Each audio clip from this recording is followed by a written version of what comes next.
Building a model dry sink. Begin by trimming out the cut sheets either with a razor knife and a straight edge or a pair of scissors. Then glue down to the appropriate hardwood sheet with a glue stick. Using either a bandsaw or a scroll saw, or a combination of both, cut out your work pieces. Cut as close to the line as possible, but do not cut the line away. It is always better to have too much material that can be trimmed or sanded away than to have too little.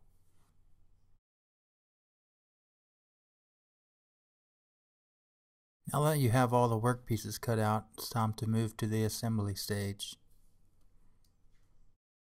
At the beginning of each step, gather the parts you will need and sand each piece as necessary. In step 1, begin by transferring the shelving alignment marks to the back and sides. This will assist with installing the shelves later. Also, transfer the drawer alignment marks to the top shelf. Now use those marks to attach the drawer runners. In step 2, I'll assemble the sides, back, and shelves. Lay the back down and stand the sides up on the work surface. Then clamp between two scraps of wood. For the sides, you'll notice that one side of the leg is larger. Ensure it is flat on the work surface. Place the shelves along the shelving alignment marks made earlier and glue in place. For the next step, I'll be building the front assembly directly over template B. It is always a good idea to protect the template with clear packing tape or wax paper. The parts over the template, then clamp between two scraps of wood. Make final adjustments to each piece to ensure it is properly located within the lines, then glue in place. It is easier to fit the doors in place before mounting to the main frame, so I'll build them next.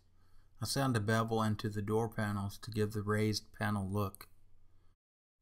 Then build the doors directly over template C. I place a piece of cardboard underneath the door panel to raise it slightly above the door stiles and rails. Next, I clamp between two scrap boards and ensure everything is lined up, then glue in place. I add homemade scale hinges to the doors. The hinges aren't too hard to build if you have the right tools and materials on hand. Alternately, they can be bought online for a few bucks. And there's always the option of just gluing the doors in place permanently, but what's the fun in that? I glue the hinges on with super glue. This is not the best method because the glue has a tendency to seep into the hinge mechanism and jam the hinges up. I'd appreciate some comments below with a better method if anyone has a suggestion. I begin making the drawers by marking the location of the drawer guides to the bottom using template D, then glue the drawer guides in place. Place the drawer bottom on a flat work surface.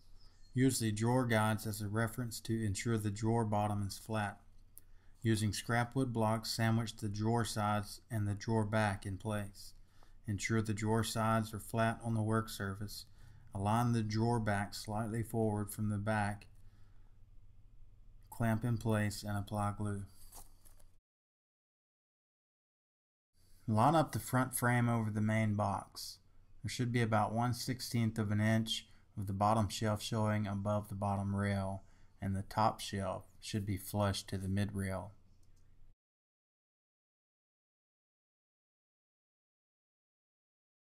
Now insert the drawer box into the cabinet and fit in the drawer front. This ensures proper drawer alignment. Apply a small portion of glue to the drawer front, ensuring not to get any on the front frame. After a few seconds, remove the drawer and apply the glue along the edges of the drawer front. Using template E, transfer alignment marks to the back side of the top, then flip it over and mark the locations of the splash guards. Now place the cabinet over the top and use the alignment marks as a reference. Glue in place. Flip the cabinet right side up and glue the splash guards in place using the marks made earlier as a reference. Finally, align your doorknobs and glue in place. Then all that's left to do is apply some stain and varnish to give it that finalized look. Well, that concludes this video. If you have any ideas for other types of furniture to build, comment below, and thanks for watching.